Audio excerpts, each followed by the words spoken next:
السلام علیکم ورحمۃ اللہ وبرکاتہ۔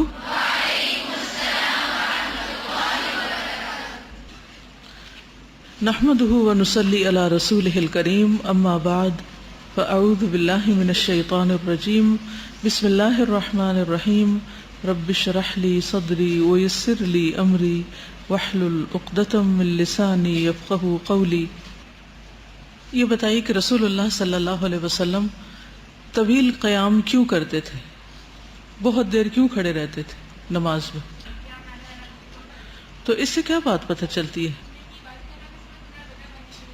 شکر گزار بندہ بننے کے لیے عبادت میں کثرت اختیار کرنی چاہیے، یہ اس کا مطلب ہے۔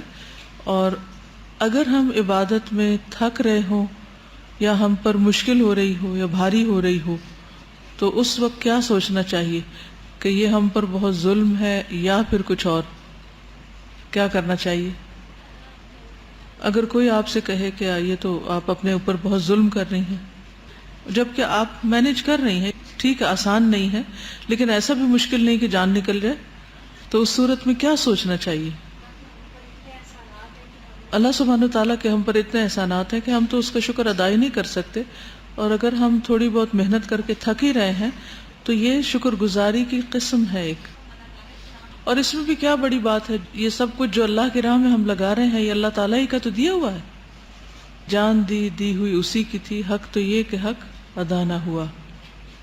اسی کی دی ہوئی جان کو اگر اسی کے راستے میں ہم لگا رہے ہیں تو پھر کیا بڑا کمال ہے، کس چیز کا احسان ہے۔ قرآن مجید آپ کو اللہ سبحانہ وتعالیٰ نے دیا، اور آپ کو جسم، جان، آنکھیں، سب کچھ اللہ سبحانہ وتعالیٰ نے دی، تو اگر ہم اپنے جسم کو، آنکھ، کان، دل، زبان کو اللہ کی راہ میں، اللہ کے کلام پڑھنے میں لگا رہے ہیں تو یہ صرف شکر گزاری ہے، کسی پر احسان نہیں۔ جبکہ اللہ تعالیٰ نے پیدا ہی ہمیں اپنی عبادت کے لیے کیا ہے، تو کوئی بھی اپنی ڈیوٹی پوری کر کے احسان نہیں کسی پہ جتاتا، اس لیے جو شکر ادا کرتا ہے وہ اپنے ہی فائدے کے لیے کرتا ہے۔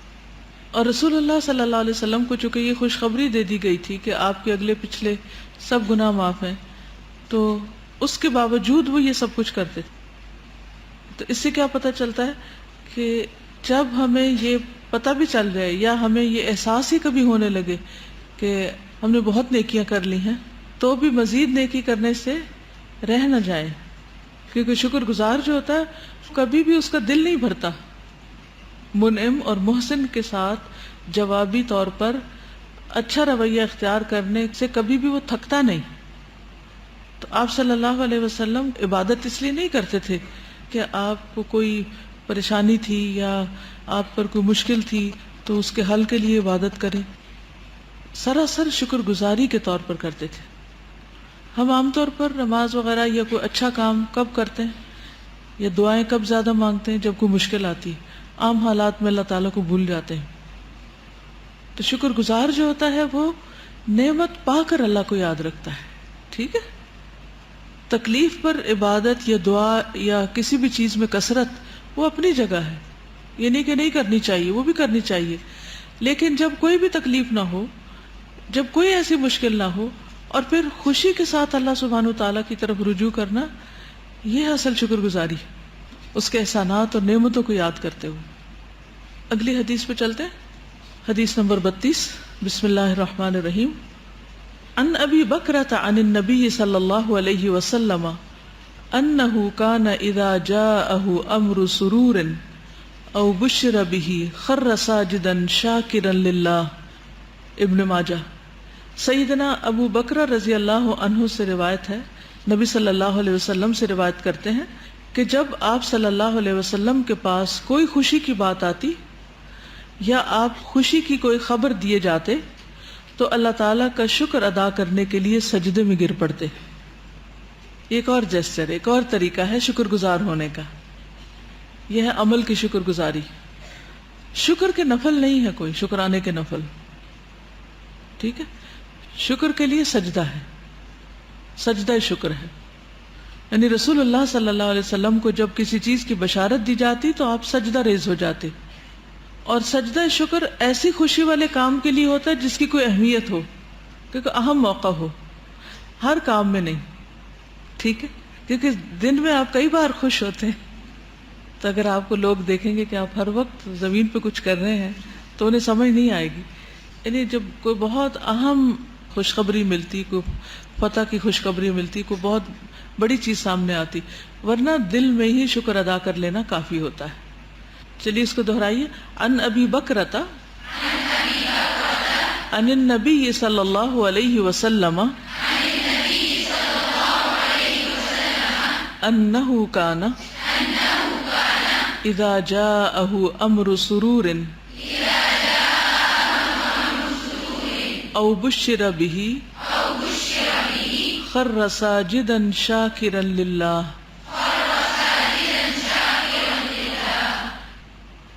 ان ابی بکرۃ، ابو بکر یہ حضرت ابو بکر سے علاوہ ہیں، ایک اور صحابی ہیں. ان النبی صلی اللہ علیہ وسلم، نبی صلی اللہ علیہ وسلم سے روایت ہے، یعنی ابو بکر نبی صلی اللہ علیہ وسلم سے روایت کرتے ہیں. انہ بے شک وہ کانا تھے، اذا جاءہ جب آتا آپ کے پاس، امر سرور خوشی کا کوئی معاملہ، او بشر بہ یا خوشخبری دی جاتی ساتھ اس چیز کے، خرّا گر پڑتے، ساجدن سجدے میں، شاکرن للہ اللہ تعالیٰ کا شکر ادا کرتے ہوئے. مثلاً آپ اپنی زندگی میں کب یہ سجدہ کر سکتے ہیں؟ جب رزلٹ آتا ہے. یس. اور قرآن مجید کے ختم ہونے پر کوئی صورت حفظ ہو جائے، آپ کو کوئی جاب مل جائے، کسی کا بچہ پیدا ہو، یعنی جو بھی چیز آپ کے لیے بہت ایکسائٹمنٹ کی ہو. اچھا یہ بتائیے کہ جب آپ سجدے میں جائیں گے، کھڑے ہیں مثلاً، تو آپ نے اچانک فون سنا یا کوئی اچانک سامنے سے آیا اور اس نے آپ کو خبر سنائی، گڈ نیوز، تو آپ کیا کریں گے؟ پہلے وضو کرنے جائیں گے، پھر اس کے بعد رکوع کریں گے، پھر اس کے بعد مصلی بچھائیں گے، پھر سجدہ کریں گے. دین اینڈ دیئر، ادھر ہی اسی وقت. اس سجدے کے لیے وضو کی شرط نہیں ہے، نہ ہی رکوع کی شرط ہے، نہ ہی ایون کھڑا ہو کر سجدے میں جانے کی شرط ہے. جہاں آپ بیٹھے ہیں، چاہے سواری پہ بیٹھے ہیں، چاہے گھر میں بیٹھے، جہاں بیٹھے وہیں گر پڑے. ٹھیک ہے نا؟ یہ فوری سجدہ ہے، ایک ہی سجدہ کرنا ہے.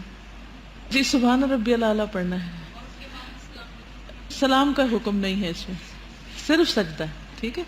اور اسی طرح یہ ہے کہ سجدے کی کوئی بھی دعا پڑھ سکتے ہیں.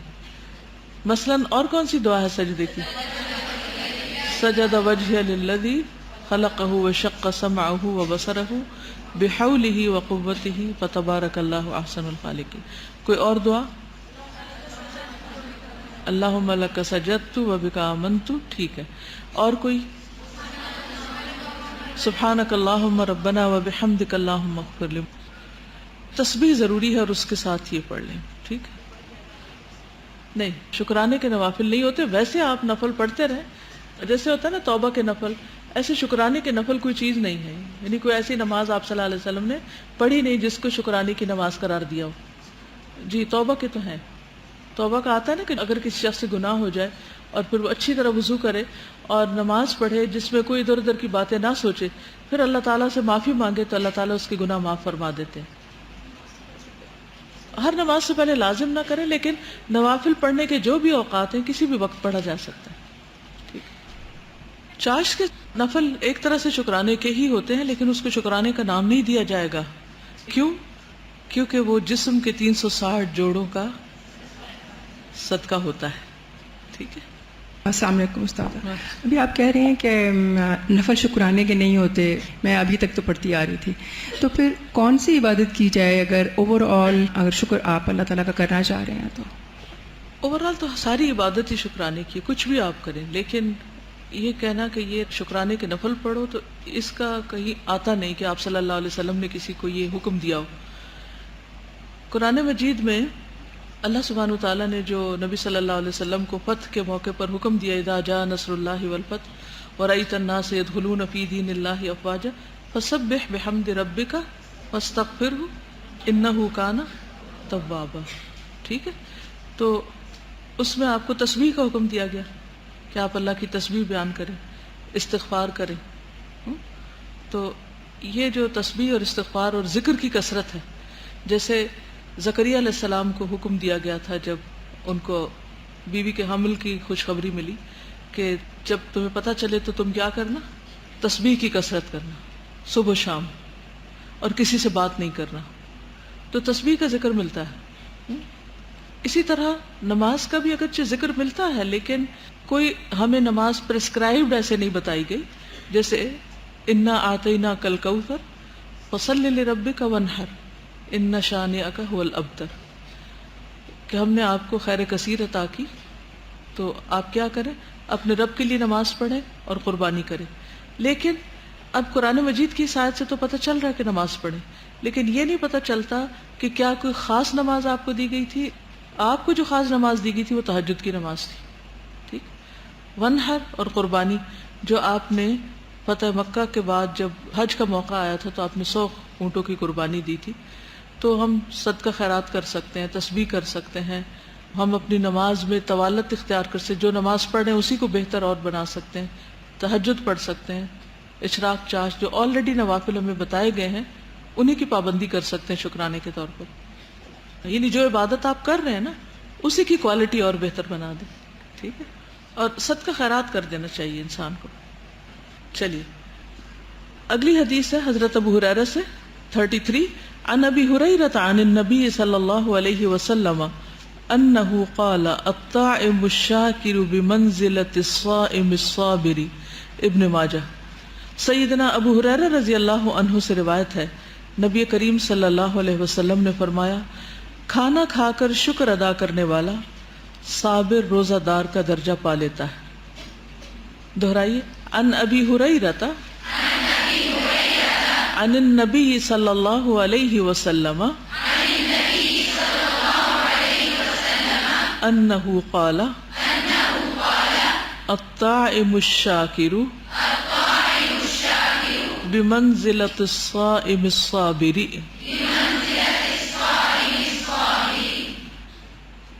عن ابی ہریرہ، ابو ہریرہ رضی اللہ عنہ سے روایت ہے، عن النبی صلی اللہ علیہ وسلم، وہ نبی صلی اللہ علیہ وسلم سے روایت کرتے ہیں، انہ قال، کہ بے شک آپ نے فرمایا، الطاعم کھانا کھانے والا، الشاکر شکر گزار، یعنی کھانا کھا کر شکر ادا کرنے والا، بمنزلۃ منزلت میں ہے، درجے میں ہے، الصائمی روزہ دار کی، الصابری صبر کرنے والے۔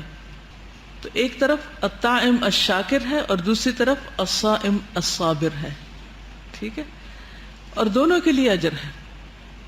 اب سوال یہ پیدا ہوتا ہے کہ روزہ رکھنا تو اتنا مشکل کام ہے، صبح سے رات تک آپ کچھ کھائے نہیں، کچھ پیے نہیں، اور ایک بے آرامی کی کیفیت بھی ہوتی ہے بھوک میں، تو اس کا اجر، اور وہ بھی صرف روزہ دار کا نہیں، الصائم الصابر، ایک ہوتا ہے بے صبرہ روزے دار اور ایک ہوتا ہے صبر والا روزے دار۔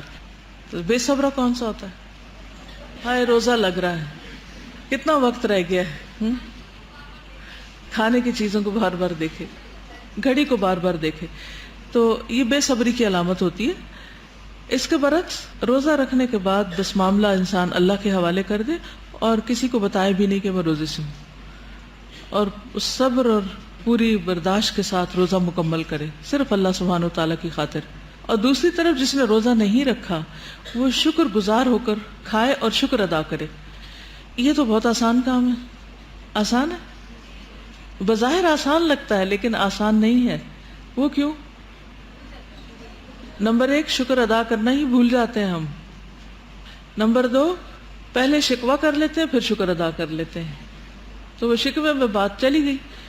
مثلا کھانے کی میز پر کیا شکوے ہوتے ہیں؟ شوربہ پتلا ہے، یہ شوربہ بنایا ہی نہیں، مرچیں زیادہ ہیں،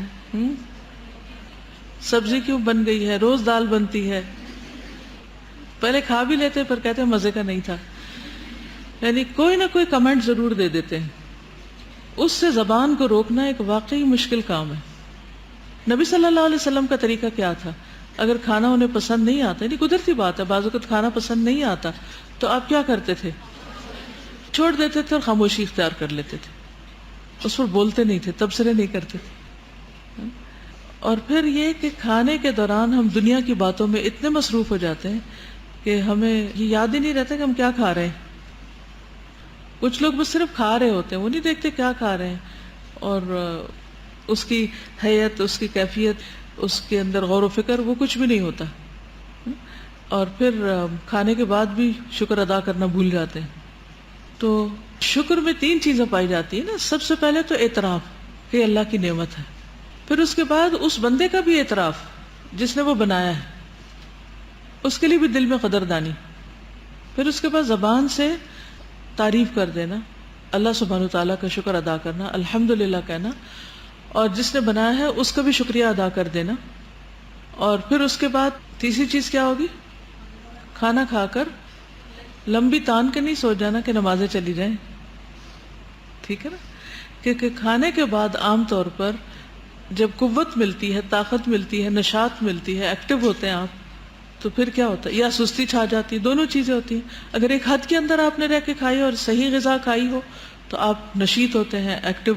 اور اگر اس کے برعکس آپ نے کوئی ایسی چیز کھا لی ہو یا ضرورت سے زیادہ کھا لیا ہو تو پھر آپ لیزی اور کاہل ہو جاتے ہیں. اس صورت میں پھر آپ کے اوپر اللہ سبحانہ تعالیٰ کی اطاعت اور اپنے فرائض کی جو ذمہ داری ہے اس کو ادا کرنا مشکل ہو جاتا ہے.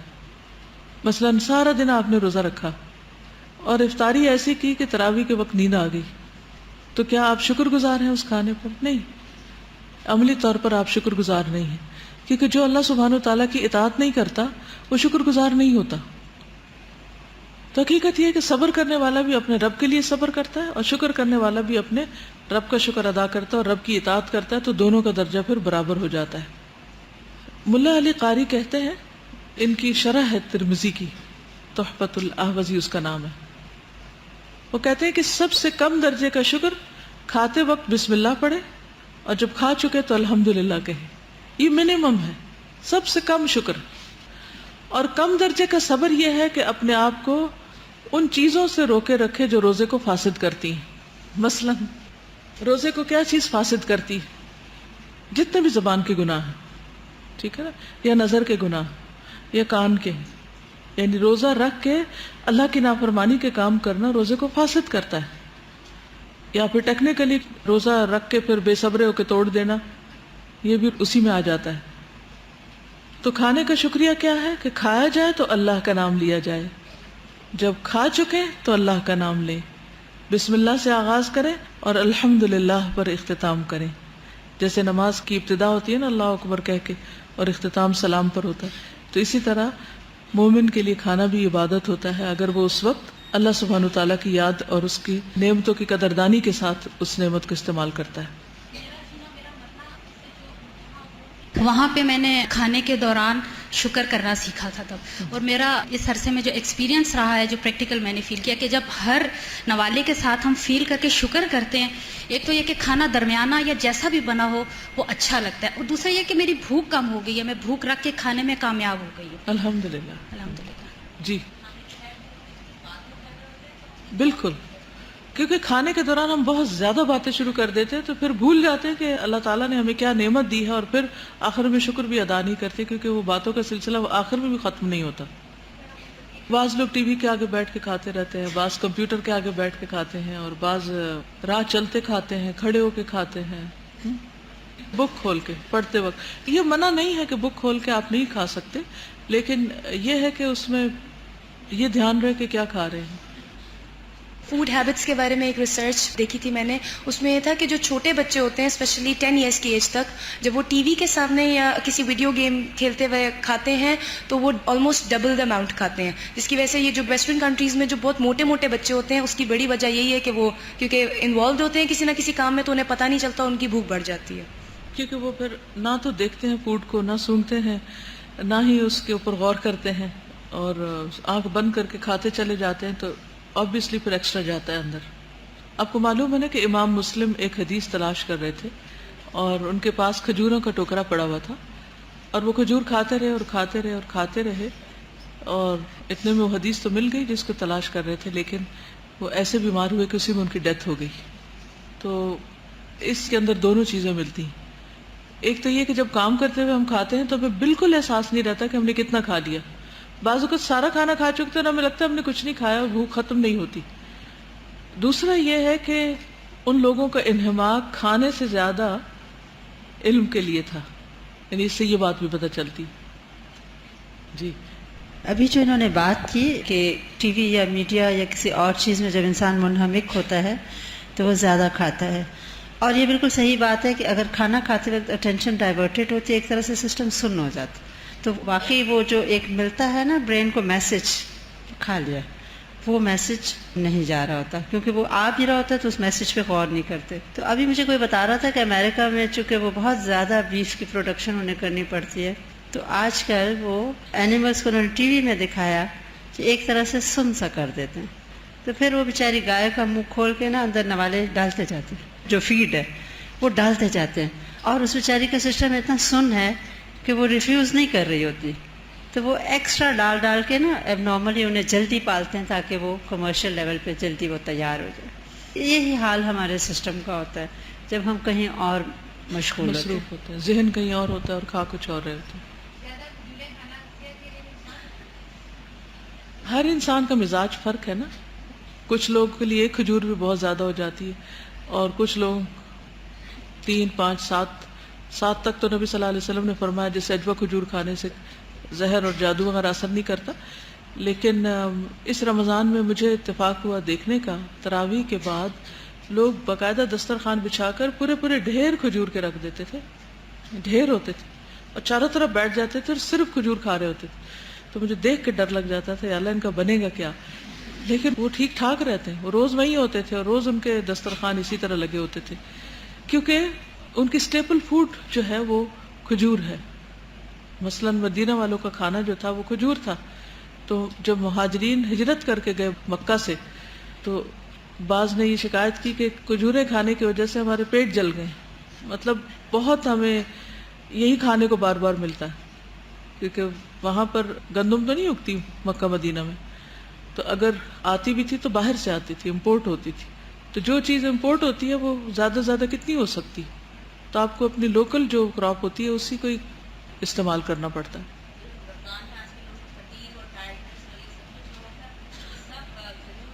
کی وجہ سے ہو رہا تھا، کہتے کہ آپ اپنی کھجور کی کوانٹٹی کو انکریز کر لیں اور یہ آپ کی ساری کمی دور ہو جائے. یہ تو دس از پرفیکٹ کہ کھجور کے اندر اللہ سبحانہ وتعالیٰ نے بہت سی ایسی غذائیتیں رکھی ہیں کہ جو پوری فل فوڈ کا کام دیتی ہیں، اور اس کے ساتھ ساتھ آپ کو طاقت اور جسم کی درد کی کمی اور بھی بہت سے اس کے فائدے ہیں.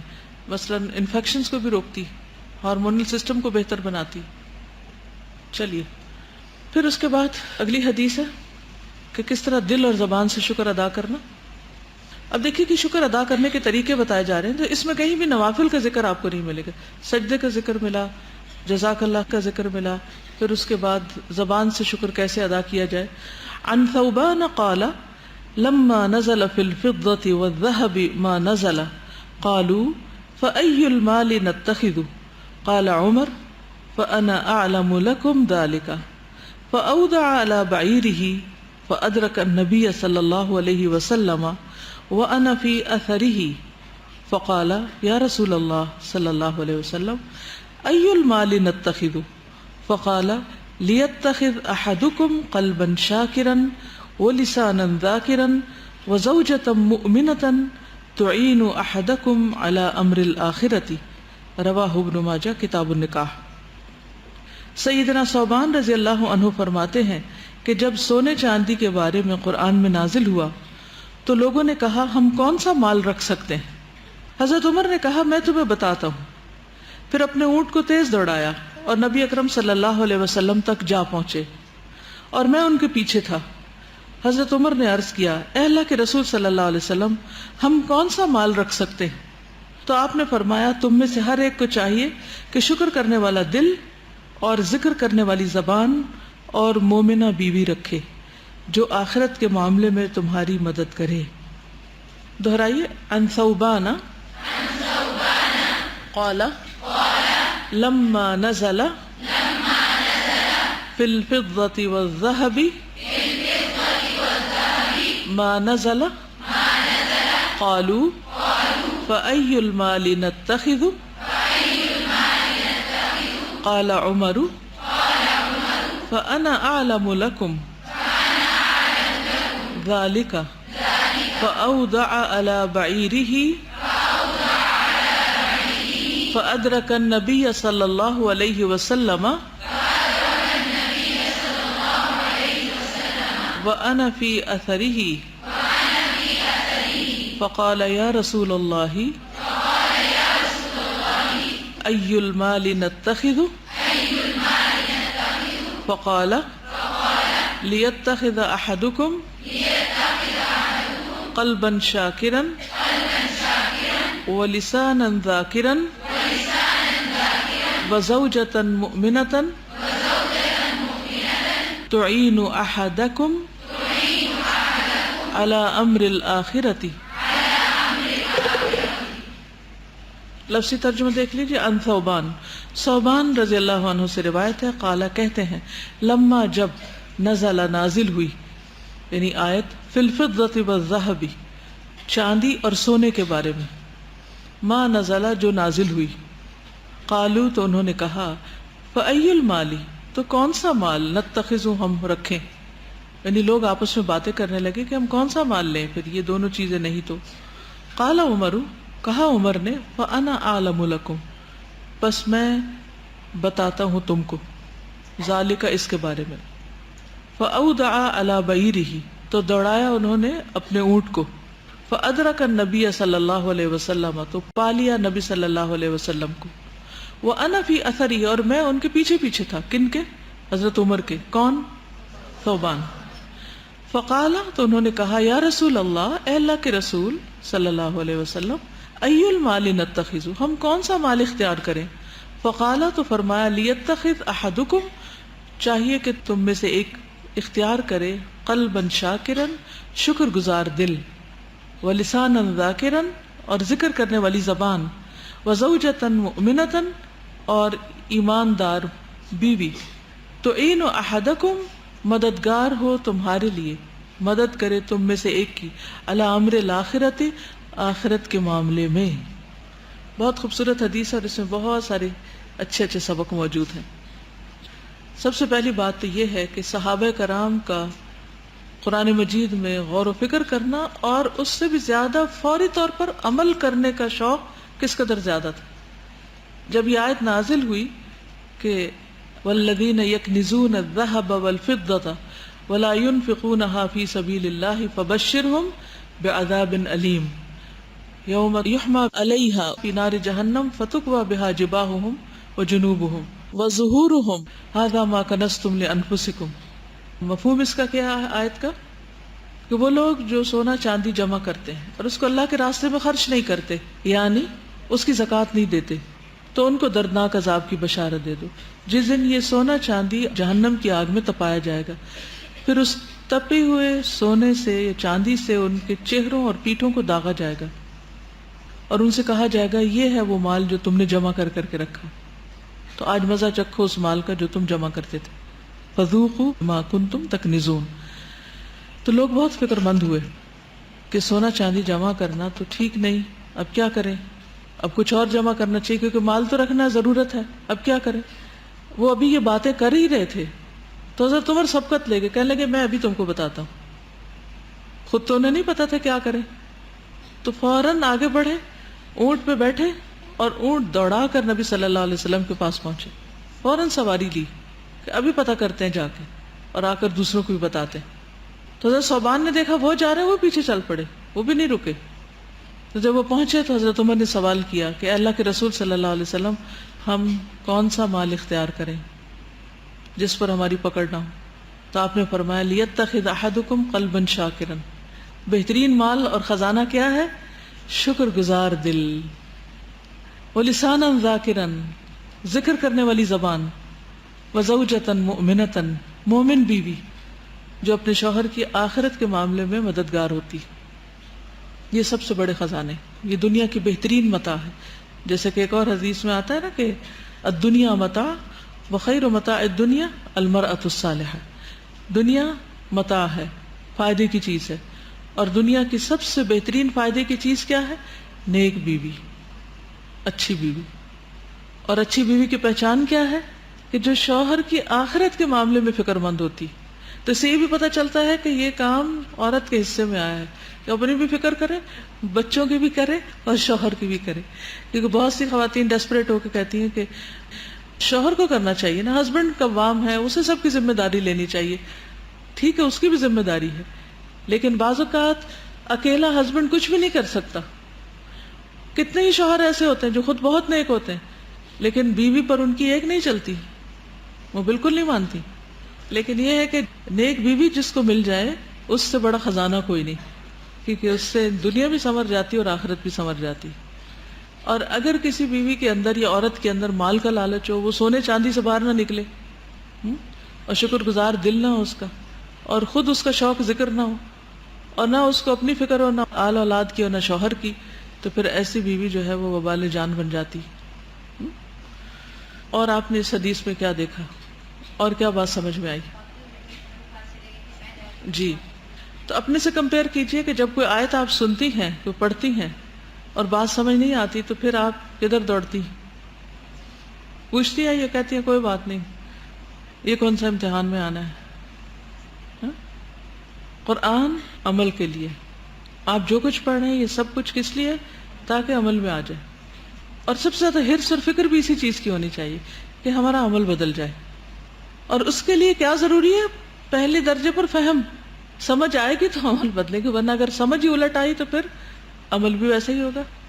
سمجھ میں ٹیڑھ ہوگی تو عمل میں درستگی نہیں ہو سکتی، وہ بھی ٹیڑھا ہو جائے گا. جو فاستبقوا الخیرات والی بات ہے کہ انہوں نے فوراً اس چیز کا ذمہ اٹھایا کہ سب کو میں اس کا جواب لا کے دیتا ہوں. میں معلوم کر کے دوسروں کو بتاتا ہوں، میں ریسرچ کرتا ہوں. یعنی یہ بھی ریسرچ کی ایک قسم ہے نا. ظاہر اس زمانے میں نہ ڈکشنریاں تھیں، نہ کوئی تفسیریں لکھی ہوئی تھیں، اور نہ ہی کوئی اور تھا نبی صلی اللہ علیہ وسلم کے سوا کے جس سے پوچھیں. تو آپ ہی سے پوچھنا تھا، اس لیے فوراً آپ کے پاس پہنچے. تو صحیح بات معلوم کرنے کے لیے صحیح سورس کا ہونا بہت ضروری ہے. اگر آپ دین کے معاملے میں کوئی بات پوچھ رہے ہیں ایسے شخص سے جس کو خود ہی دین کا نہیں پتا، تو وہ آپ کو بھی بھٹکا دے گا. ضلوا فاضلوا، وہ خود بھی بھٹکے اور انہوں نے دوسروں کو بھی بھٹکایا. کبھی کوئی ہم سے پوچھ بیٹھے، کیونکہ جس مجلس میں یہ سوال ہو رہا تھا تو کوئی بھی جواب نہیں دے پا رہا، تو ان کا فوراً پتہ کرتے ہیں، دیر نہیں کرنا. تو ہم بعض اوقات اگر ہمیں پتہ نہیں ہوتا تو ہم کیا کرتے ہیں؟ خاموش ہو جاتے ہیں، پتہ کرنے کی کوشش نہیں کرتے، محنت نہیں کرتے. تو ہمیں چاہیے کہ ہم اس معاملے میں محنت کریں. جی ہاں، اس سے نبی صلی اللہ علیہ وسلم کی تعلیم دینے کا خوبصورت انداز پتہ چلتا ہے کہ جب لوگوں کے اندر سونے چاندی کا شوق ہو یا مال کی حرص ہو یا ان کو دنیا کی فکر ہو تو ان کا دل کسی اور طرف موڑ دیا جائے، اس سے بہتر چیز دکھائی جائے. اور ایسا کئی بار ہوتا ہے کہ وہ کچھ اور پوچھنے کے لیے آئے تھے لیکن واپس گئے تو کچھ اور ہی ذہن لے کر گئے. اچھا، ہمارا انداز کیا ہوتا ہے؟ اگر ہمیں کوئی علم والا ملے تو ہم اس سے فائدہ نہیں اٹھاتے، ہم اس سے علمی سوال نہیں کرتے. لیکن اگر کوئی دنیا والا ہمیں مل جائے تو ہم اس کے پیچھے ضرور لگ جاتے. کسی کا اگر ہمیں پرس نظر آ گیا کہ برانڈیڈ ہے، یا اس کے ہاتھ میں چوڑیاں ہیں، یا اس کے کپڑے اچھے ہیں، یا اس کا گاؤن اچھا ہے، تو پھر ہماری ساری توجہ کس بات پہ ہوتی کہ اس سے یہ معلوم کر سکیں کہ یہ چیزیں اس نے کہاں سے حاصل کی. یعنی چاہے دین پڑھ رہے ہوں اور دین کے بڑے بڑے دعوے کرتے ہوں، پھر بھی دنیا کی ایسی محبت دل سے نہیں نکلتی، اور فوراً امپریس ہو جاتے ہیں اور متوجہ ہو جاتے ہیں ان کی طرف جن کے پاس دنیا زیادہ ہوتی. اسی لیے تو پھر جب ہمارے سامنے دین اور دنیا دونوں ہو اور ہمیں اختیار کرنا پڑے دین کو، تو ہم کیا کریں گے؟ ہم اپنے آپ سے پوچھیں. لیکن صحابہ کرام ایسے نہیں تھے.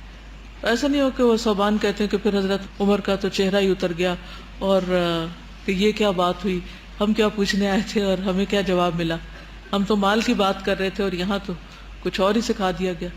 ہرگز نہیں. صحابہ کرام نے کیا کیا؟ سمعنا و اطعنا. وہ اس پر کہیں زیادہ خوش ہوتے تھے کہ انہیں مال کمانے کے کئی طریقے بتائے جائیں. حضرت عمر رضی اللہ تعالیٰ عنہ کو نبی صلی اللہ علیہ وسلم نے خیبر کا حصہ جب دیا تھا تو انہوں نے کیا کہا کہ مجھے اس کی طلب نہیں. تو آپ نے ان سے فرمایا کہ تم اس کو وقف کر دو، زمین اپنے ہی نام رکھو لیکن اس کا جو پھل آئے وہ صدقہ کر دو سارا. تو جب تک ہماری نظر آخرت پر نہیں ہو جاتی ہماری دنیا بھی ٹھیک نہیں ہو سکتی. یہ یاد رکھیے، کیونکہ جس دل میں دنیا کی حرص اور لالچ ہو وہ دل غموں سے بھرا رہتا ہے. اور جب انسان قلباً شاکراً اور لساناً ذاکراً کے ساتھ اللہ تعالیٰ کی طرف راغب ہو جاتا ہے تو اللہ سبحانہ و تعالیٰ اس کی دنیا کا بھی ذمہ لے لیتا ہے، ٹیک کیئر کر لیتا ہے، اس کو دنیا میں بھوکا نہیں مارتا. یہ اسی طرح نا کہ جیسے ہم اپنے دل کو، اپنے دماغ کو اگر آخرت کی فکر میں مشغول نہیں کرتے تو وہ دل و دماغ ہمیں دنیا کی فکر میں مشغول کر دیتا ہے. یعنی پھر وہ ہمیں مشغول کر دیتا ہے. کیسے کہ ہر وقت دل کے اندر ایک پریشانی اور ایک غم رہتا ہے، ایسے اس معاملے کا کیا ہوگا، اس کام کا کیا ہوگا، اس چیز کا کیا ہوگا. حضرت عمر رضی اللہ تعالیٰ عنہ نے اپنی طرف سے کوئی باتیں نہیں بتائیں جب تک کہ میک شور نہیں کر لیا. اگلی حدیث ہے انسانوں کے احسانات کے شکر ادا کرنے کے بارے میں. عن عبداللہ ابن عمرو ان نبی اللہ صلی اللہ علیہ وسلم قال لا ينظر الله الى امرأة لا تشكر لزوجها وهي لا تستغني عنه. البیہقی فی السنن الکبریٰ. سیدنا عبداللہ ابن عمرو رضی اللہ عنہ سے روایت ہے کہ اللہ کے نبی صلی اللہ علیہ وسلم نے فرمایا اللہ تعالیٰ قیامت کے دن اس عورت کی طرف دیکھے گا بھی نہیں جو اپنے شوہر کی ناشکری کرتی ہے حالانکہ وہ اس سے بے نیاز نہیں رہ سکتی. Repeat after me. ان عبداللہ ابن عمرو ان نبی اللہ صلی اللہ علیہ وسلم قال لا ينظر اللہ الى امرأة لا تشکر لزوجها وهي لا تستغنی عنہ. رواہ البیہقی فی السنن الکبریٰ. سیدنا عبداللہ ابن عمرو رضی اللہ عنہ سے روایت ہے کہ اللہ کے نبی صلی اللہ علیہ وسلم نے فرمایا ان عبداللہ ابن عمرو ان نبی اللہ صلی اللہ علیہ وسلم قال. لفظی ترجمہ ہے لا ينظر اللہ، نہیں دیکھے گا اللہ سبحانہ وتعالی یا نہیں دیکھتا اللہ تعالی الی امرأۃ، کسی عورت کی طرف لا تشکر لزوجها، جو اپنے شوہر کی شکر گزار نہیں ہوتی، وہی لا تستغنی عنہ، حالانکہ وہ اس سے بے نیاز نہیں ہو سکتی. عورت کے لیے بہت بڑا امتحان شوہر کی شکر گزاری، شوہر کو راضی رکھنا ہے مشکلات کے باوجود، تکلیفوں کے باوجود. اسی لیے عورت کے لیے جنت کا دروازہ بھی شوہر ہے. اگر شوہر راضی ہے تو جنت میں جائے گی، اور اگر نہیں راضی تو جنت کا دروازہ بند ہو جائے گا. اسی لیے فرمایا نا کہ جو عورت 5 وقت کی نماز پڑھے، رمضان کے روزے رکھے اور اپنے شوہر کو خوش رکھے، وہ جنت کے جس دروازے سے چاہے داخل ہو جائے. تو جہاں اللہ سبحانہ وتعالیٰ کے بعد والدین کی شکر گزاری ضروری ہے، انشکر لی ولوالدیک، تو اس حدیث سے پتہ چلتا ہے کہ انسانی رشتوں میں ایک عورت کے لیے شوہر کو خوش رکھنا اور اس کا شکر گزار رہنا بہت ضروری ہے، کیونکہ اس سے گھر کی فضا پہ بہت اثر پڑتا ہے. جو عورت ناشکری ہوگی وہ ہر وقت جلتی کڑتی رہے گی، شوہر کے خلاف بات کرے گی، چیخے گی، چلائے گی، شوہر کے ساتھ بدتمیزی سے پیش آئے گی. نتیجہ کیا ہوگا کہ وہ جو چھوٹے چھوٹے بچے معصوم ہیں وہ ڈر اور خوف کا شکار ہوں گے، وہ اپنے والد اور والدہ دونوں کے احترام کا جذبہ اندر سے کھو بیٹھیں گے، اور اس سے بہت ساری خرابیاں لازم ہوں گی، بہت سی خرابیاں آئیں. اس حدیث کی وضاحت اگلی حدیث کرتی ہے، اس کو ساتھ پڑھ لیجئے، پھر ہم مزید بات اس پر کریں گے. عن اسماء ابنت یزید الانصاریہ مر بی النبی صلی اللہ علیہ وسلم وانا فی جوار اطراب لی فسلم علینا وقال ایاکن وکفر المنعمین وکنت من اجرئہن علی مسئلته فقلت یا رسول اللہ وما کفر المنعمین قال لعل احداکن تطول ایمتها من ابویها ثم يرزقها الله زوجا ويرزقها منه ولدا فتغضب الغضبة فتكفر فتقول ما رأيت منك خيرا قط. رواہ البخاری. سیدہ اسماء بنت یزید الانصاریہ رضی اللہ عنہا سے روایت ہے کہ میں اپنی سہیلیوں کے ساتھ تھی کہ نبی اکرم صلی اللہ علیہ وسلم میرے پاس سے گزرے تو آپ صلی اللہ علیہ وسلم نے ہمیں سلام کیا اور فرمایا سنو، نعمت دینے والوں کی احسان فراموشی سے بچنا. میں سوال کرنے میں ان سب سے تیز تھی. میں نے کہا اے اللہ کے رسول صلی اللہ علیہ وسلم، نعمت دینے والوں کی احسان فراموشی کیا ہے؟ آپ نے فرمایا ہو سکتا ہے تم میں سے کوئی خاتون ایک لمبا عرصہ اپنے والدین کے گھر گزارے، پھر اللہ تعالیٰ اس کو شوہر نصیب کرے اور اس سے اس کو اولاد عطا کرے، پھر کسی بات پر غصے میں آ کر وہ ناشکری کرے اور کہے کہ مجھے تجھ سے کبھی کوئی بھلائی ملی ہی نہیں. یہ ہے عورت کی ناشکری کہ سب کچھ ہونے کے باوجود کہے کہ مجھے تو کچھ بھی نہیں ملا. دہرائیے میرے پیچھے. ان اسماء ابنت یزید الانصاریۃ مر بی النبی صلی اللہ علیہ وسلم وانا فی جوار اتراب لی فسلم علینا وقال ایاکن وکفر المنعمین وکنت من اجرئہن علی مسئلتہ فقلت یا رسول اللہ وما کفر المنعمین قال لعل احداکن تطول ایمتها من ابویها ثم يرزقها الله زوجا ويرزقها منه ولدا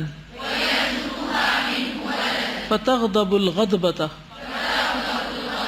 فتكفر فتقول ما رأيت منك خيرا قط. ان اسماء رضی اللہ تعالی عنہا سے روایت ہے جو ابنتا بیٹی ہیں یزید کی الانصاریہ انصار میں سے ہیں. وہ کہتی ہیں مرہ گزرے بی میرے پاس سے النبی نبی صلی اللہ علیہ وسلم وانا اور میں فی جوارن لڑکیوں کے ساتھ تھی اترابن ہم عمر یعنی سہیلیاں مراد ہے. جوارن اترابن کا مطلب ہم عمر سہیلیاں. لی میری جو میری سہیلیاں تھی میں ان کے ساتھ تھی. فسلم علینا تو آپ نے ہمیں سلام کیا. وقال اور فرمایا ایاکن بچو تم وکفر المنعمین احسان کرنے والوں کی ناشکری سے. منعم جو احسان کرتا ہے. وکنت اور میں تھی من اجرئہن ان میں سب سے زیادہ جری بہادر علی مسئلتہ آپ سے سوال کرنے میں یعنی آپ سے سوال کرنے میں مجھے کوئی جھجک نہیں ہوتی تھی. میں ان سب سے زیادہ کانفیڈنٹ تھی. فقلت تو میں نے کہا یا رسول اللہ اے اللہ کے رسول صلی اللہ علیہ وسلم وما کفر المنعمین احسان کرنے والوں کی ناشکری کیا ہوتی ہے, کیا مطلب ہے اس بات کا. یہاں بھی آپ دیکھیے وہاں حضرت عمر سوال کر رہے ہیں, یہاں صحابیہ سوال کر رہی ہیں کیونکہ اچھا سوال نصف علم ہوتا ہے. فرمایا لعل شاید کہ احداکن تم میں سے ایک تطول لمبا ہو جائے طول سے ایمتہا اس کا بن بیاہا ہونا. ویسے ایمہ کہتے ہیں وڈو ہوڈ کو یعنی بغیر شوہر کے رہنا. وڈو ہونے کے بعد عورت کو کوئی شوہر نہ ہو یا ویسے بھی بن بیاہی لڑکی تو اس کا بغیر شادی کے عرصہ طویل ہو جائے. من ابویہا اپنے والدین کی طرف سے یعنی والدین کے گھر میں اپنے میکے میں بن بیاہی بیٹھی رہے. ثم پھر یرزقها اللہ عطا کرے اس کو اللہ زوجن شوہر یعنی پھر اس کی شادی ہو جائے, اس کو شوہر مل جائے. ویرزقها منہ ولدا اور عطا کرے اللہ اس کو اس شوہر میں سے بچہ. فتغضب تو پھر غضبناک ہو جائے یعنی کسی بات پہ غصے میں آ جائے. الغضبۃ یعنی غصے ہونا, غضبناک ہونا, کسی بات پر غصے ہونا. فتکفر تو کفر کرے, ناشکری کرے. فتقول پھر کہے ما رأیت نہیں میں نے دیکھی من کا تجھ سے خیرن کوئی بھلائی قط کبھی بھی یعنی اس شوہر سے تو میں نے کبھی کوئی بھلائی دیکھی نہیں, حالانکہ اسی شوہر سے اللہ نے اس کو اولاد بھی دی اور وہ بھول چکی ہو کہ یہ نعمت میرے پاس ہے, کیونکہ اولاد جیسی نعمت تو ایسے نہیں ملتی. ایک اور حدیث سے پتہ چلتا ہے کہ عورتوں کی اکثریت جہنم میں ہوگی. جب نبی صلی اللہ علیہ وسلم سے پوچھا گیا کہ کیوں, کیا وجہ ہے, تو آپ نے فرمایا کہ ایک تو وہ زبان کا بے دریغ استعمال کرتی اور دوسرے شوہروں کی ناشکری کرتی. اور یہاں بھی کیا بتایا گیا کہ تم میں سے ایک عرصے تک بن بیاہی اپنے ماں باپ کے گھر بیٹھی رہتی, شادی نہیں ہوتی, خدا خدا کر کے شادی ہوتی. جب شادی ہوتی ہے تو پھر مطالبات بڑھ جاتے ہیں. اللہ تعالیٰ شوہر بھی دیتا ہے, بچے بھی دے دیتا ہے, لیکن کسی بات پہ غضبناک ہو جاتی. اور یہ بہت بڑا امتحان اور ٹیسٹ ہوتا ہے ایک عورت کا, کیونکہ زندگی ایک امتحان ہے بذات خود اور ہر ایک کا ٹیسٹ ہوتا ہے, کسی کا ایک چیز میں کسی کا دوسرے میں. اور بعض اوقات بات چھوٹی سی ہوتی لیکن انسان اس کو انا کا مسئلہ بنا لیتا. اور آپ دیکھو کہ کئی دفعہ صرف اس انا کے مسئلے میں طلاقیں تک ہو جاتی ہیں، گھر اجڑ جاتے ہیں، ساری نعمتیں اور راحتیں ختم ہو کر رہ جاتی ہیں، اور پھر الٹیمیٹلی وہی عورتیں بعض اوقات بچوں کو دے بیٹھتی ہیں کیونکہ سنبھال نہیں سکتی، تو اس صورت میں بچوں کی جدائی برداشت نہیں ہوتی، بعض اوقات بچے ساتھ ہوتے ہیں تو ان کو لک آفٹر کرنا سنگل پیرنٹ کے طور پر بہت مشکل ہوتا ہے. لیکن عورت کا جو یہ غصہ ہے جو اس کو پاگل کر دیتا ہے، پاگل کرنے کی حد تک غصہ ہونا کہ جس میں انسان اگلی پچھلی ساری نعمتیں بھول جائے، تو فتکفر اور ناشکری پہ اتر آئے. اور ناشکری کا جملہ خاص طور پر مینشن بھی کر دیا گیا، اور وہ کیا ہے کہ میں نے یہاں کوئی خیر نہیں دیکھی. لا حول ولا قوت الا باللہ. بعض عورتیں شاید زبان سے نہ کہتی ہوں لیکن دل میں سوچتی ہوں، یہ بھی ہوتا ہے کہ ہمیں کیا ملا یہاں آ کے. حالانکہ اگر وہ دیکھیں تو جو کچھ انہیں شادی کے بعد ملا، کیا وہ والدین کے گھر بھی ملا ہوا تھا؟ کہیں بھی کمپیریزن کر لیں. لیکن شیطان انسان کو غصہ دلا کر، کیونکہ غصہ شیطان کی طرف سے ہوتا ہے نا، اس کا ایسا دماغ پھیرتا ہے کہ اس کی سوچنے سمجھنے کی ساری صلاحیت مفقود ہو جاتی، ختم ہو جاتی. جیسے پاگل پن کا دورہ پڑ جاتا ہے نا، ایسی کیفیت انسان کی ہو جاتی کہ وہ اپنے نفع نقصان کو بھول جاتا ہے، بچوں کے نفع نقصان کو بھول جاتا ہے، اپنی آخرت کے نقصان کو بھول جاتا ہے. تو یہ جملہ تو کسی صورت دہرانا ہی نہیں. جب کبھی شیطان دل میں یہ اکساہٹ ڈالے تو انسان ہمیشہ سوچے کہ مجھے کیا کچھ ملا ہے، کیونکہ بہت بڑی دولت ہے اس کے پاس جس کے پاس قلباً شاکرن ہے اور لساناً ذاکرن ہے. اور وہ ایک ایسی عورت ہے کہ جو شوہر کی بھی آخرت کی فکر مند ہے اور اس کی مددگار ہے، اس کے نیکی کے کاموں میں اس کا ساتھ دیتی. کیونکہ کبھی شوہر کو کسی نیکی کے کام کے لیے گھر سے نکلنا پڑتا ہے، جہاد وغیرہ کے لیے، جیسے اس زمانے میں اکثر مرد حضرات گھر پر نہیں ہوتے تھے تو سارے کام پیچھے سے عورت کو کرنے پڑ جاتے. تو ایسے میں عام طور پر جب عورت پہ تھوڑی سی بھی ذمہ داری مرد والی آ جائے نا تو پھر اس کی ناراضگی اور غصے کا تو کوئی عالم ہی نہیں ہوتا. دوسری چیز کیا ہے کہ کبھی شوہر کے پاس جاب نہیں ہوتی، عورت کو کمانا پڑ جاتا ہے، تو اس صورت میں بھی اس کا غصہ آسمانوں تک پہنچ جاتا ہے. کبھی شوہر کا مزاج بہت اچھا نہیں ہوتا، کبھی کوئی اور زندگی میں مسئلہ ہوتا ہے. تو ان ساری چیزوں کے ہوتے ہوئے انسان نعمتوں پر غور کرے کہ اللہ تعالیٰ نے ہمیں کیا کچھ دے رکھا. جب ان چیزوں پر غور کرے گی جو ملی ہوئی ہے تو یہ سارا غصہ جاتا رہے گا. نعمتوں کو بھولنے سے ناشکری ہوتی. اس روز میں بات کر رہی تھی نا کہ کس طرح خون کے اندر ایسے اجزاء شامل ہیں کہ جو ہماری جسم کی ساری ضروریات کو پورا کرتے رہتے ہیں اور ہمیں اس کی خبر بھی نہیں. تو کسی اور نے ایک اور کمنٹ بھیجا ہے، یہ کہتی ہے کہ اگر ہم صرف اپنے جسم پر غور کریں تو بے شمار نعمتوں کا احساس ہوتا ہے. ہمارا اپنا جسم جو ساخت میں بہت بڑا نہیں ہے، مگر کیا اس جیسی مشین آج تک کوئی بنا سکا ہے؟ نہیں، اور نہ ہی کوئی آئندہ بنا سکے گا. انسانی جسم بے شمار چھوٹے سیلز سے مل کر بنا. یہ سیلز اپنی اپنی ذمہ داری پوری طرح ادا کر رہے ہیں. مثلا ہمارے دماغ میں تقریباً 1 ارب نرو سیلز ہیں، اور ہر سیل سے ایک باریک تار نکل کر تمام جسم میں پھیلا ہوتا ہے. یعنی وہ نروز کے اندر سے باریک وائرز جو ہیں پورے جسم تک جاتی، جنہیں نرو فائبرز کہتے ہیں. ان ریشوں پر حکم بھیجنے اور وصول کرنے کا نظام بہت تیزی سے دوڑتا ہے. یعنی دماغ سے آرڈرز جاتے ہیں اور پھر واپس دماغ تک آتے ہیں. انہی کے ذریعے ہمارا سارا جسم کام کرتا ہے. دنیا کا بہترین کمیونیکیشن سسٹم، یعنی اس جیسا سسٹم انسانوں نے بنایا ہی نہیں. اس نظام کے تحت ہمارا دماغ جسم کے مختلف حصوں کو آرڈر کرتا ہے. مثلا یہ کہ دل نے کتنی بار دھڑکنا ہے، آنکھ نے کیسے جھپکنا ہے، انگلی نے ہلنا ہے، وغیرہ وغیرہ. اگر اس سسٹم میں خرابی آ جائے تو بظاہر جسم ٹھیک بھی ہو تو کام نہیں کر پاتا. مثلا ایک بظاہر صحت مند شخص کی کمر کی ہڈی پر ایسی جگہ چوٹ لگی جس سے اس کا یہ سسٹم ڈیمیج ہو گیا، یعنی دماغ سے کٹ گیا. اب بظاہر اس کی ٹانگیں بالکل درست ہیں، پاؤں بھی ہیں، مگر اب اس کے نیچے کے حصے میں ذرا سی بھی حرکت نہیں. نیچے کا حصہ ڈیڈ ہو گیا ایک طرح سے، کیونکہ وہ اس کا دماغ سے رابطہ کٹ گیا. یہ کہتی ہے کہ میری نند جو بہت ایکٹیو اور پڑھی لکھی خاتون تھی، ٹیچر تھی، ان کے دماغ کے ایک حصے میں ٹیومر ہوا جس نے ان کے دماغ کے اس حصے کو متاثر کیا جو جسم کو آرڈر کرنے والا تھا، اور اس کا آپریشن نہیں ہو سکتا تھا کیونکہ آپریشن کی صورت میں وہ مکمل اپاہج ہو جاتی، یعنی اس کا کوئی علاج ہی نہیں تھا. جیسے جیسے ٹیومر بڑھتا گیا ان کا جسم کام کرنا چھوڑتا گیا. وہ محسوس سب کچھ کرتی تھی کیونکہ ان کا دماغ سب کچھ ریسیو کر رہا تھا مگر آرڈر نہیں کر سکتا تھا، جس کی وجہ سے وہ بے حس بیٹھی رہتی. مثلا اگر مکھی ان کے ہاتھ پر بیٹھتی انہیں تکلیف ہوتی لیکن ہاتھ ہلا نہیں سکتی تھی کہ مکھی اڑا سکے، بھوک لگتی مگر کھانا چبا نہیں سکتی تھی، آہستہ آہستہ ایک ایک عضو ناکارہ ہو گیا. اللہ تعالیٰ ان کی مغفرت فرمائے. اس حال میں تقریباً وہ 1.5 سال زندہ رہی، لیکن کبھی ان کے منہ سے کوئی ناشکری کی بات نہیں نکلی. وہ جب تک کر سکی اللہ کا ذکر کرتی رہی. یہ ساری مثالیں ہم دن رات اپنے سامنے دیکھتے اور سنتے ہیں. وقتی طور پر نعمتوں کی قدر آتی ہے مگر جلد بھول جاتے ہیں. تو ہمیں ان نعمتوں پر شکر ادا کرنا ہے اور ان نعمتوں کو رب کی رضا کے مطابق استعمال کرنا ہے. ہم شکر تبھی کر سکتے ہیں جب تک ہمارے اعضاء کام کر رہے ہیں. قلباً شاکرن بھی اسی وقت تک ہے اور لساناً ذاکرن بھی تبھی ہے جب ہمارا پورا جسم صحیح طور پر کام کر رہا ہو. تو کیا یہ سبق یاد رہے گا کہ شوہر کی ناشکری نہیں کرنی اور چھوٹی چھوٹی باتوں پر ناراض ہو کر نعمتوں کی ناقدری نہیں کرنی.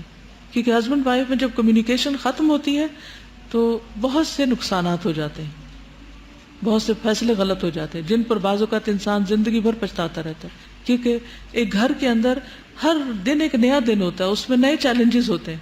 اگر ایک حصہ بالکل معطل ہو کے رہ جائے تو گھر ترقی کرنے سے رک جاتا ہے، وہ گھرانہ آگے نہیں بڑھ سکتا. جتنی بھی لڑکیاں جب وہ اپنی میرڈ لائف شروع کرتی ہیں تو وہ اپنے پاسٹ کو بہت زیادہ ریکال کرتی ہیں. لائک کسی کے ساتھ بیٹھیں گی تو وہ کہیں گی ہم جب اپنے ماں باپ کے گھر پہ تھے تو ہم اتنے سکون میں تھے، ہمارے یہ فیسلٹیز تھیں، اب تو آ کے ہم نہ کام کر سکتے ہیں، بچے تنگ کرتے ہیں، مطلب اتنا تو یہ بھی ناشکری میں ہی آ جاتا ہے نا. اور شوہر کے گھر میں بھی رہ کے سوچتے ہیں ماں باپ کے گھر واپس چلے جائیں گے، حالانکہ ماں باپ اس طرح تھوڑی قبول کرتے ہیں. پھر جہاں سے ایک دفعہ آپ نکل گئے پھر آپ کس منہ سے واپس آ رہے ہیں؟ رمضان میں اللہ تعالیٰ نے ایک موقع دیا کہ ایک میڈ آئی تو اکثر میں اس سے بات کرتی تو وہ اکثر رونا شروع ہو جاتی.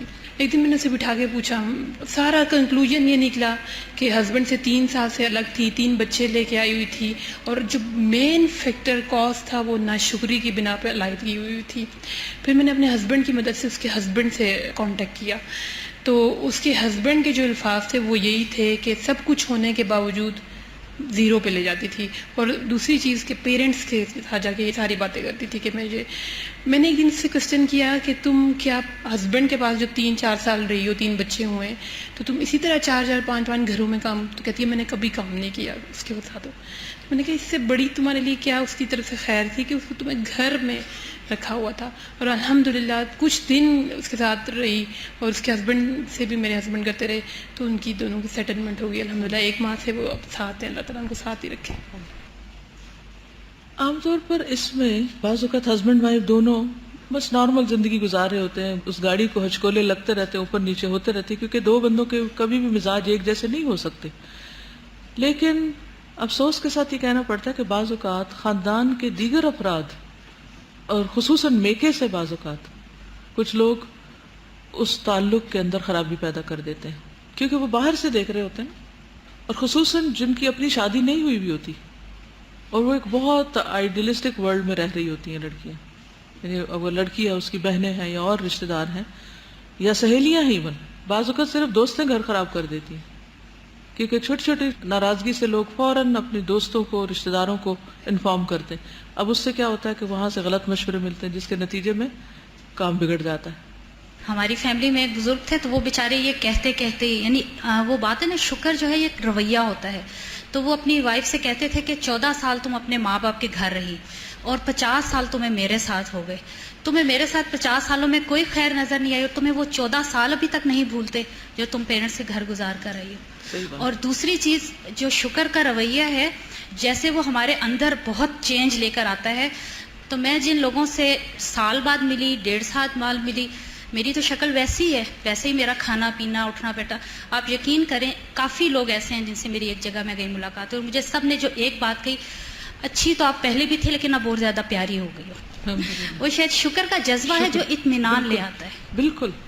اور یہ شکر اسی وقت آتا ہے جب اللہ تعالیٰ کے ساتھ ایک مضبوط تعلق ہوتا ہے اور اللہ کے دین کے ساتھ ایک تعلق ہوتا ہے. آپ نے جیسے بات کی کہ میکے میں سے کچھ افراد ہوتے ہیں جو خصوصاً اس ریلیشن شپ کو خراب کرنے کی کوشش کرتے ہیں. ایسا ہوتا کیوں ہے؟ میکے تبھی کے بات پہنچتی کیسے ہیں؟ خود پہنچ جاتی ہے عورت، وہ خود وہ بات اپنے سسرال کی، اپنے شوہر کی، اپنے میکے تک پہنچاتی ہے. اور ایسا ہوتا ہے کہ وہ میاں بیوی بعد میں کچھ عرصے بعد نارمل ہو جائیں گے، لیکن جو بات آپ کی ماں کو پتہ لگی، آپ کے فادر کو پتہ لگی، ان کے دل میں وہ بیٹھ جائے گی کہ میرے داماد نے فلانے موقع پہ میری بیٹی کے ساتھ ایسے کیا تھا. میری فرینڈ کے ساتھ ہوا، ان دونوں کی آپس میں کھٹ پٹ ہوئی. اس نے اپنے امی ابو کو بتایا، انہوں نے کہا بس تم مجھ سے علیحدگی اختیار کر لو، وہ تمہارے ساتھ ایسے کرتا ہے. مجھے اس نے بتایا، میں نے کہا میری بات سنو، تمہاری بیٹی بھی ہے، تم یہ کیا کرنے جا رہی ہو؟ تم نے اپنے پیرنٹس کو کیوں بتایا ہے؟ تم لوگ آپس میں اس کو سالو کرو، سارٹ آؤٹ کرو، کوئی اتنا بڑا مسئلہ نہیں ہے، اور یہ چیز تمہارے پیرنٹس کے دل میں رہ جائے گی. اور اب وہ ہنسی خوشی ہیں، لیکن جب پیرنٹس کے آپ اپنی ماں کو جا کے بتاتے ہیں، ان کا دل کھٹا ہو جاتا ہے. بالکل. اور وہ لاکھ کوشش کریں، ان کے دل میں اپنے داماد کی عزت کبھی نہیں آتی. جب وہ آتی نہیں، پھر ان کا رویہ کولڈ ہو جاتا ہے داماد کے ساتھ. جب وہ کولڈ ہوتا ہے تو پھر وہ دیکھتا ہے کہ میرے ساس سسر مجھ سے اچھا نہیں کرتے، اس کے پھر انتقام کس سے لیتا ہے؟ پھر بیوی سے لیتا ہے. تو وہ ایک وشیس سرکل چل پڑتا ہے. اللہ تعالیٰ جو ہے ہماری دنیا کی زندگی کو آسان بنانے کے لیے ہمیں یہ بتایا ہے اور تعلیم دی ہے کہ ہم سب سے پہلے ان لوگوں کے شکر گزار ہوں جو ہمارے قریبی ہیں، جیسے والدین ہیں، جیسے شوہر ہے، جیسے آج بات ہوئی ہے. تو ان کی شکر گزاری سے ہمیں خود ہی فائدہ ہوگا. اور جیسے شوہر ہر مہینے اور ہر روز اتنا خرچ کرتے ہیں اور دیتے ہیں، لیکن جو شوہر مہینے بعد بھی وہ اماؤنٹ دیتا ہے بیوی کو، اگر کوئی اور غیر سال بعد بھی دے تو ہم اس کے اتنے شکر گزار ہوتے ہیں. لیکن شوہر ہر ماہ دے رہا ہے لیکن پھر بھی ہم شکر گزار نہیں ہوتے، نہ اس کو دعا دیتے ہیں، نہ شکر گزاری کا رویہ ہوتا ہے. تو گرانٹیڈ لیتے نا، وہ تو ان کا فرض ہے. احسان نہیں مانتے نا، یہی تو کفر ہے. انکار، احسان کا انکار کفر ہے نا، یعنی یہی ناشکری. جی استاذہ، میری ایک دوست ہے تو وہ کہتی ہیں کہ میں نے کبھی اپنی شوہر کی شکایت اپنے ماں باپ سے نہیں کی، اور میرے میکے میں میرے شوہر کی اتنی عزت ہے کہ وہ واپس وہاں سے آتے ہیں تو ان کا رویہ میرے ساتھ بہت اچھا آ جاتا ہے. کیونکہ جب آپ اچھا کرتے ہیں تو اللہ تعالیٰ آپ کو کہیں نہ کہیں سے اس کا ریوارڈ عطا کرتے ہیں، یعنی وہ خیر پھر آپ ہی کی طرف پلٹتی. جزاکم اللہ خیرا. وآخر دعوانا ان الحمد للہ رب العالمین. سبحانک اللہم وبحمدک اشہد ان لا الہ الا انت استغفرک واتوب الیک.